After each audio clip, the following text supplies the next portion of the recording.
इस चैनल को सब्सक्राइब करें और बेल बटन अवश्य दबाएं।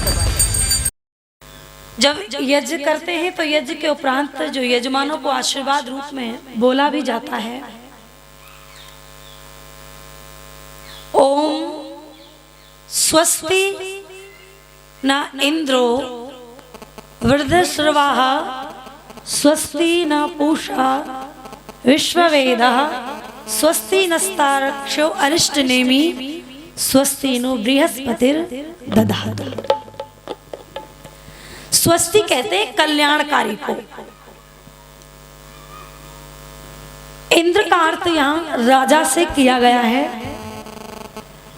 अर्थात कल्याणकारी हो। कौन? राजा। किसके लिए? प्रजा के लिए, देश के लिए। जब राजा के मन मस्तिष्क में प्रजा के लिए, देश के लिए उत्तम उत्तम नीतियां होती हैं तो निश्चित रूप से देश भी प्रगति करता है, देश की प्रजा भी प्रगति को प्राप्त होती है।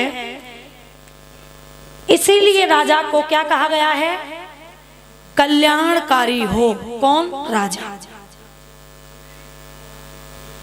एक पुस्तक लिखी है सूर्यदेव त्रिपाठी जी ने, लेखक हुए हैं बहुत बड़े। उन्होंने उस पुस्तक के अंदर राजाओं की कुछ भूलें गिनाई और वो भूल निश्चित रूप से मेरी माताओं बहनों बहुत महत्वपूर्ण भूलें।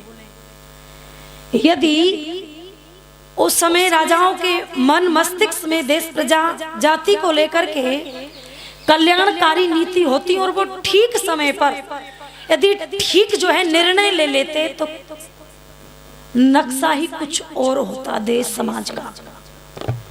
तो उन्होंने जिक्र किया है एक ऐतिहासिक घटना का, जिस ऐतिहासिक घटना से आप सब परिचित हैं, मोहम्मद गौरी और पृथ्वीराज चौहान। मोहम्मद गौरी और पृथ्वीराज चौहान का जब पहली बार युद्ध हुआ, लोग कहते हैं कि मोहम्मद गौरी और पृथ्वीराज चौहान का कितनी बार युद्ध हुआ? कोई 16 बार कहता है, कोई 17 बार कहता है। किंतु एक कर्नल टाट जिसने राजस्थान का इतिहास लिखा है, वो कहते हैं कि मोहम्मद गौरी का और पृथ्वीराज चौहान का केवल और केवल कितनी बार युद्ध हुआ? 2 बार युद्ध हुआ। प्रथम बार जब युद्ध हुआ तो प्रथम युद्ध में क्षत्रिय राजा पृथ्वीराज चौहान ने मोहम्मद गौरी को क्या बना लिया था? बंदी बना लिया था। ये बड़ा धूर्त था, बड़ा चालाक था। इसने हमारे क्षत्रिय राजा से माफी मांगी और माफी मांग करके कहा कि भूल बस मैं आपसे युद्ध करने आ गया, कान पकड़ करके माफी मांगता हूं और मैं क्षमा याचना चाहता हूं, मुझे आप छोड़ दीजिए। कहते हैं उस समय सूर्यदेव त्रिपाठी जी जिन्होंने इतिहास लिखा है, ये बहुत बड़ी भूल एक हाथ आए हुए दुश्मन को छोड़ देना। एक क्षत्रिय राजा की बहुत बड़ी भूल थी कि उन्होंने मोहम्मद गौरी को हाथ आए दुश्मन को छोड़ दिया। और उस भूल का परिणाम मेरी माताओं बहनों कितना खतरनाक हुआ। आगे चल के ये भारत से लौट कर के जब गया तो इसने पूरी की पूरी रूपरेखा बनाई। ये सदा यहाँ से जाने के लिए नहीं आया था, फिर से युद्ध लड़ने के लिए ये तैयारी बनाता है वहां जाकर के। और इसने वहां जाकर के एक मोइनुद्दीन चिश्ती, जिसकी दरगाह कहां बनी हुई है? अजमेर के अंदर, जिसे शरीफ के नाम से आप सब जानते हैं। और वो कितना शरीफ था आप जानते भी हैं और नहीं जानते तो आज जान लेना। कहते हैं कि इस मोहम्मद गौरी ने अफगान से दूसरी बार जब आक्रमण इसने भारत पर किया, जब दूसरी बार इसका युद्ध पृथ्वीराज चौहान के साथ हुआ, तो इसने इस युद्ध से पहले, आक्रमण करने से पहले किसे भेजा? मोहिउद्दीन चिश्ती नाम के एक जासूस को भारत भेजा। और सज्जनों, जयचंद पृथ्वीराज चौहान का जो है वैमनस्य था, और उसी बात का इन्होंने फायदा उठाया और इसने यहां से पूरी सूचनाएं कहां पहुंचाई? अफगान यानी मोहम्मद गौरी तक। ये सारी की सारी जो कमियां थी, जो सूचनाएं थी, सारी की सारी कहां पहुंचाता रहा? मोहम्मद गौरी के पास पहुंचाता रहा। ठीक समय देख करके जब इसने हमारे क्षत्रिय राजा पृथ्वीराज चौहान के ऊपर आक्रमण किया, तो इस बार जो है पृथ्वीराज चौहान को मोहम्मद गौरी ने क्या बना लिया? बंदी बना लिया। जब इसने बंदी बनाया तो पृथ्वीराज चौहान ने कहा कि मैंने भी तुझे छोड़ा था, आज तू मुझे छोड़ दे। तो इसने कहा कि मैं इतना बड़ा बेवकूफ नहीं हूं कि हाथ आए हुए दुश्मन को छोड़ दूं। मेरी युद्ध नीति ये नहीं कहती कि हाथ आए हुए दुश्मन को छोड़ दे, मेरी नीति ये कहती युद्ध की कि हाथ आए हुए दुश्मन को तत्काल वही खत्म कर देना चाहिए। और सज्जनों, इसने लोहे के 2 गर्म सरिये करवाए और उन 2 गर्म सरियों को पृथ्वीराज चौहान की आंखों में बोलो डलवा दिया, और तत्काल कहते वही कि वही पृथ्वीराज चौहान जो हमारा क्षत्रिय राजा था, उसकी क्या करा दी थी? मृत्यु करा दी थी।